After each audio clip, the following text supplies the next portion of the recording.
के बीच में इंटरेक्शन हो रहा है, तो किसी भी चार्ज पे जो फोर्स लगेगा, है ना, उसकी वैल्यू निकालने के लिए एक प्रिंसिपल बनाया गया, that is called principle of superposition. समझ गए क्या है? जैसे देख लो, मान लो बहुत सारे चार्जेस हैं, हम लोग लेते हैं यहाँ पे Q1, बगल में एक और चार्ज है Q2, यहाँ पे एक और चार्ज है Q3, फिर Q4 एंड सो ऑन। मान लो हम एक जनरल नंबर भी ले लेते हैं Qn।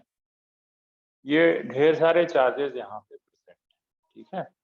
तो अगर हम किसी एक चार्ज पे क्या फोर्स लग रहा है वो निकालना चाहें, तो उसके लिए ये लॉ दिया गया है ना। बहुत सिंपल सा रूल है प्रिंसिपल ऑफ सुपरपोजिशन, है ना। तो अपन उस सिचुएशन को लिख रहे हैं, थोड़ा स्टेटमेंट।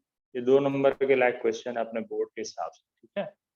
तो when a number of charges are present,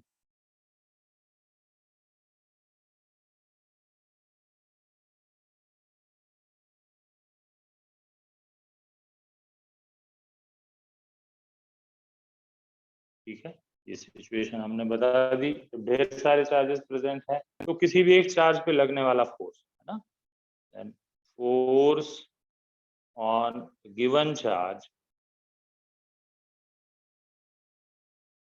is vector some.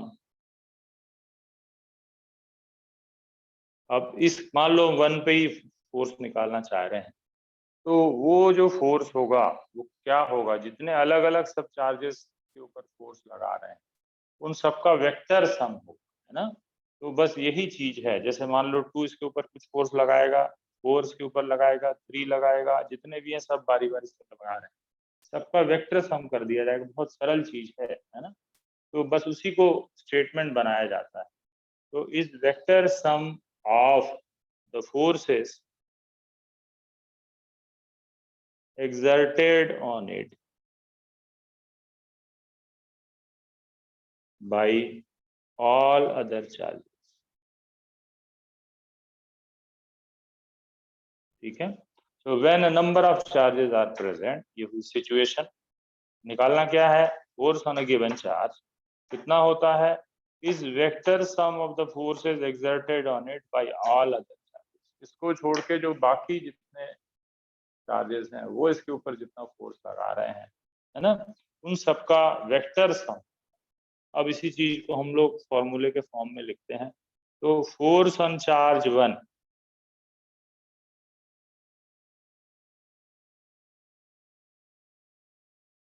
Is equal to, अब ये हुआ F12, F13, F14 dash dash dash करते करते F1n, ये हुआ इसके स्टेटमेंट में सब आ गया, ठीक है। तो इसका मतलब क्या हुआ कि 1 के ऊपर कुल कितना फोर्स लग रहा है वो ये है। तो 1 के ऊपर 2 के द्वारा कितना फोर्स लग रहा है 2 के द्वारा, प्लस 1 के ऊपर जो 3 के द्वारा फोर्स लग रहा है वो, प्लस 1 के ऊपर जो 4 के द्वारा फोर्स लग रहा है वो, और इस तरह से पूरे चार्जेस का फोर्स बारी बारी से इसके ऊपर निकाला जाएगा। वो सबका वेक्टर, ध्यान देना ये वेक्टर सम है ना। वेक्टर सम का मतलब हमको वेक्टर अलजेब्रा इसमें लगती है, तो 1-2 डेरिवेशन में इसको हम यूज करेंगे, ज्यादातर इसका यूज नहीं होता है ना। पर हाँ, आइडिया तो आपको समझ में आना चाहिए। तो मेन आइडिया क्या था कि भाई इतने सारे चार्जेस हैं, ऐसा नहीं कि कोई कॉम्प्लिकेशन हो रहा है, बहुत सरल है। 1 बाय 1 सबका हिसाब लगा लो, सबका वेक्टर कर लो और ठीक है। तो यही है प्रिंसिपल ऑफ सुपरपोजिशन कहलाता है। इससे मिलता हुआ प्रिंसिपल ऑफ सुपरपोजिशन हमने 11th में भी पढ़ा था ना। किसमें पढ़ा था हमने, वेव्स में, वेव्स एंड ऑसिलेशंस में पढ़ा था। वो क्या होता है कि अगर एक पार्टिकल के ऊपर बहुत सारी वेव्स आ रही हैं, तो उस पार्टिकल का डिस्प्लेसमेंट जो नेट डिस्प्लेसमेंट है, वो अलग अलग डिस्प्लेसमेंट जो आ रहे हैं अलग अलग वेव्स के, उनके वेक्टर सम के इक्वल होता है। मतलब अगर एक वेव उसको y1 डिस्प्लेसमेंट दे रही, दूसरी वाली उसको y2 दे रही है, तीसरी वाली y3 दे रही है, तो सब का वेक्टर सम कर देते हैं, तो जो उसका रिजल्टेंट डिस्प्लेसमेंट है वो आता है। ये बिल्कुल ही और आगे बताइए,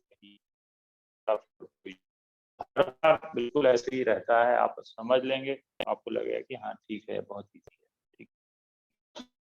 ये हुआ प्रिंसिपल ऑफ सुपरपोजिशन। इसके बाद हम लोग आते हैं डिफरेंट चार्ज कॉन्फ़िगरेशन, है ना, ये क्या होता है। तो डिफरेंट चार्ज कॉन्फ़िगरेशंस क्या क्या होते हैं अलग अलग, अभी तो हम केवल एक एक चार्ज की बात कर रहे हैं, तो उसके बारे में हमको देखना है।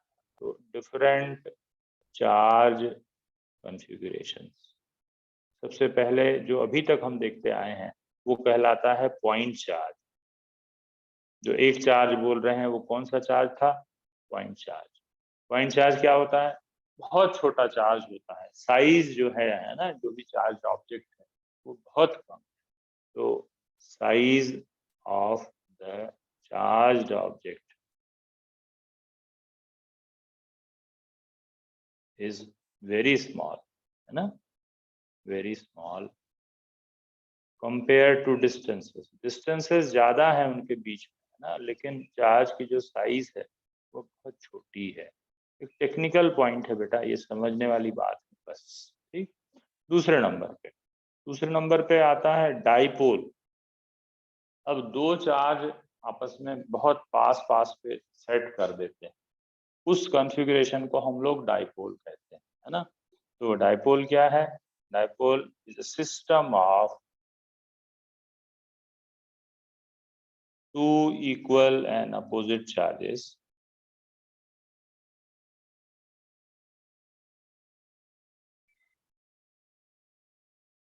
separated by a small distance.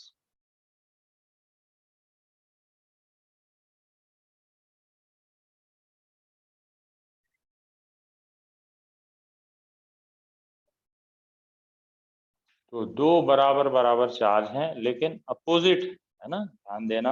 यहाँ पे अगर हम एक प्लस क्यू ले रहे हैं और उससे थोड़ी दूर पे अगर हम एक माइनस क्यू ले रहे हैं, तो ये जो सिस्टम बनता है पूरा, है ना, इस सिस्टम को हम लोग क्या बोलते हैं, डाइपोल।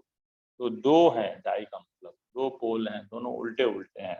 ऐसा नेचर में भी कई बार बनता है, ऐसा हम लोग जानबूझ के भी कई बार, है ना। नेचर में कैसे बनता है, अपन एक छोटा सा एग्जांपल देख सकते हैं, सोडियम क्लोराइड।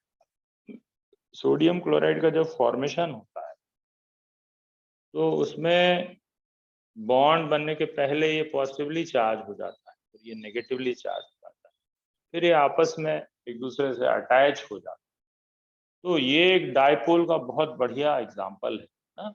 इनके बीच की दूरी बहुत कम होती है, 10⁻⁻10 -15, इसलिए।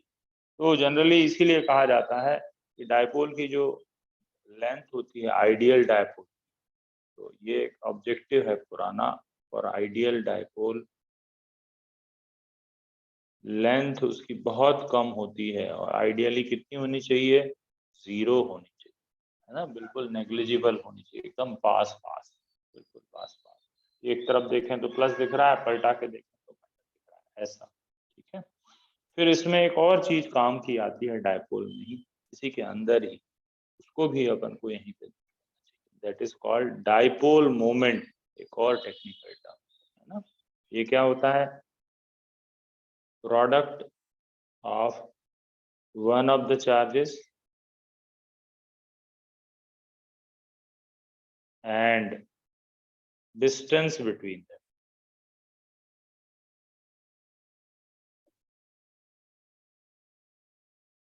तो डायपोल मोमेंट क्या है, दोनों में से एक चार्ज लेना है और दोनों के बीच की दूरी से उसको मल्टीप्लाई करना है ना। तो जनरली जो नोटेशन है ना, यूनिवर्सली एक्सेप्टेड नोटेशन है, वो दोनों के बीच की दूरी को 2l से लिया जाता है, ठीक है। तो यहाँ पे एक चार्ज हमने लिया q, दोनों के बीच की जो डिस्टेंस है उसको लिया हमने 2l, और डायपोल मोमेंट के लिए भी जो सिंबल है वो भी यूनिवर्सली सभी बुक्स में कॉमन है, दैट इज p। तो p is equal to q into 2l या 2ql, है ना। तो ये एक वेक्टर क्वांटिटी है, ध्यान रखना। और इसका डायमेंशन फार्मूला और यूनिट ये सब देख लेना है अपन को, ये सब ऑब्जेक्टिव मटेरियल है ना। तो p का यूनिट क्या होगा, चार्ज का यूनिट तो मालूम है, लेंथ का यूनिट मीटर लेंगे एसआई में, क्या बनेगा, कूलाम इंटू मीटर, ध्यान देना ये सेंटीमीटर है ना, सी बड़ा वाला है, ठीक। फिर इसके बाद इसका डायमेंशन फार्मूला, डायमेंशन फार्मूला क्या बनेगा, कोई ट्राई करो बेटा, कोई तो ट्राई करो। Coulomb into 2L metre, coulomb का डायमेंशन फॉर्मूला लगाना पड़ेगा, है ना। क्या हो जाएगा? LTA। हाँ LTA सही बेटा, है ना। देखो इसको अलग अलग हम लोग लिख लेते हैं, ये AT है और ये L है, और पूरा भी लिखना चाहें तो भी लिख सकते हैं हम, या LTA। ये हुआ डायपोल मोमेंट का डायमेंशन, ठीक है। फिर आता है, ये एक वेक्टर क्वांटिटी है, ध्यान देना इसकी, इसमें से बहुत ऑब्जेक्टिव पूछे जाते हैं, घुमा फिरा 1 नंबर 2 नंबर। डायपोल के बारे में जानकारी, इसकी आइडियल लेंथ, इसका फॉर्मूला, इसका यूनिट, इसका डायमेंशन फॉर्मूला, ये वेक्टर है, ध्यान रखना ये वेक्टर क्वांटिटी है, ठीक। और इसका डायरेक्शन कहाँ से कहाँ जाएगा, ठीक है, ये भी अपन को देखना है। तो ये सब फैक्ट हमने देख लिए। फिर नेक्स्ट आता है, इसका डायरेक्शन हमेशा नेगेटिव चार्ज से पॉजिटिव चार्ज की ओर देखा जाता है, ऐसे, है ना। तो ये इसका P का डायरेक्शन, ऐसा जैसे निडल के अंदर नहीं रहता है, ऐसा एरो लगा रहता है। आप समझ लो कि इसका जो डायपोल मोमेंट है किसी डायपोल का, उसका डायरेक्शन हमेशा माइनस से प्लस की ओर है। तो माइनस Q से लेकर प्लस Q की ओर इसका डायरेक्शन है, ठीक है। तो आगे बढ़ने के पहले अभी और 3 कन्फिगरेशन देखते हैं, एक एक करके मैं इनको रिपीट कर रहा हूँ, ध्यान से समझ लेना, है ना। स्क्रीनशॉट चाहिए तो ले लो, पढ़ लेना, बहुत अच्छे पॉइंट्स हैं और बहुत सरल, ठीक है।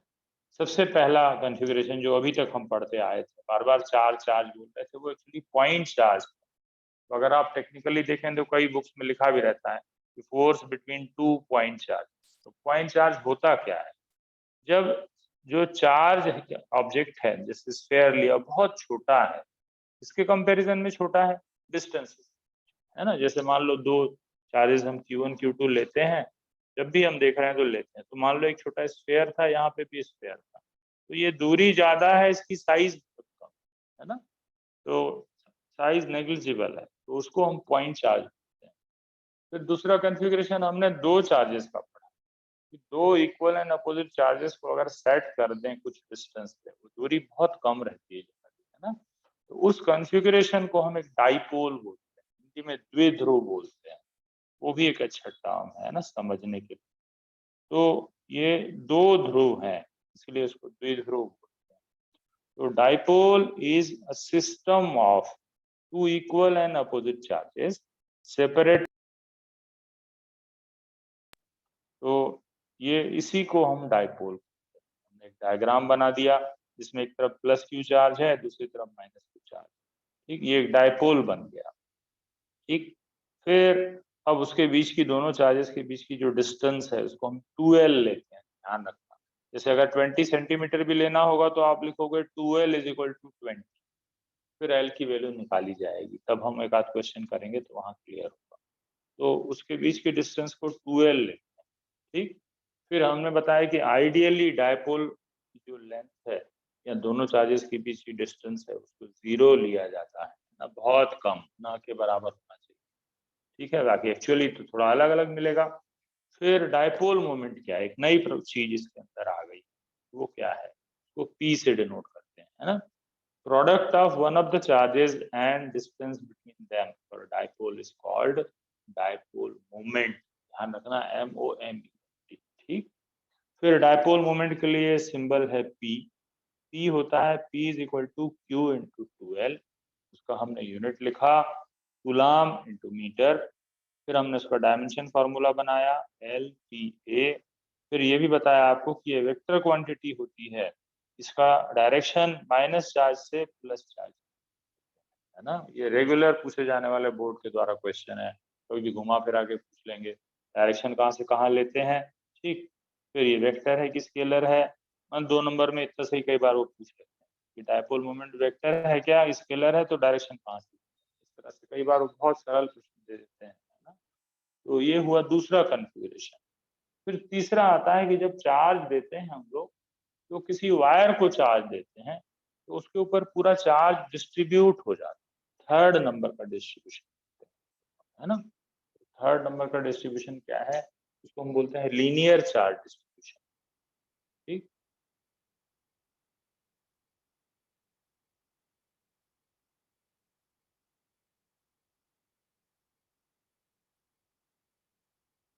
अब मान लो हमारे पास एक पतली तार है इस तरह, ठीक, उसकी लेंथ एल ले लेते हैं, कैपिटल एल, उसको चार्ज देंगे तो अगर ऐसा मान ले कि पूरा चार्ज इसके ऊपर यूनिफॉर्मली डिस्ट्रीब्यूटेड हो जाए, पूरे के ऊपर फैल गया, तो फिर एक नई चीज अपन को सीखनी है वहां पे। वो क्या है? उसको कहते हैं लीनियर चार्ज डेंसिटी।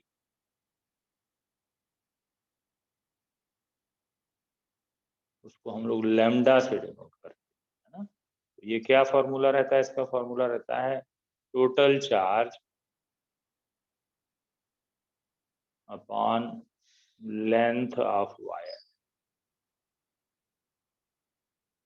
इसका यूनिट बनेगा कूलाम अपॉन। ध्यान दो फिर से, when we are giving some charge to a wire and we just think that charge is distributed, uniformly distributed on the wire, then linear charge density is defined as the ratio of total charge to length of wire। ये ही काम की चीज है उसके अंदर, है ना। आपको ये समझना है कि ये क्या है। ये एक वायर है, ये उसकी लेंथ है, और लीनियर चार्ज डेंसिटी एक नई क्वांटिटी है, वो आगे डेरिवेशन में लगेगी, ठीक। फिर आता है next, surface charge distribution.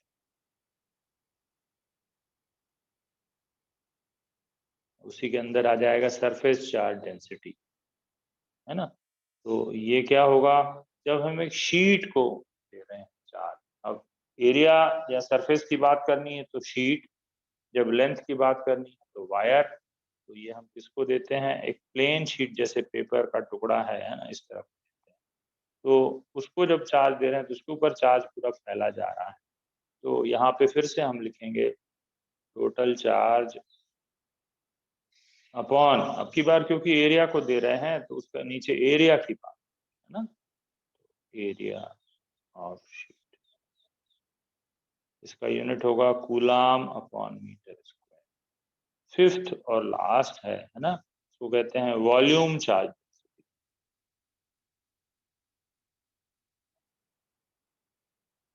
Density.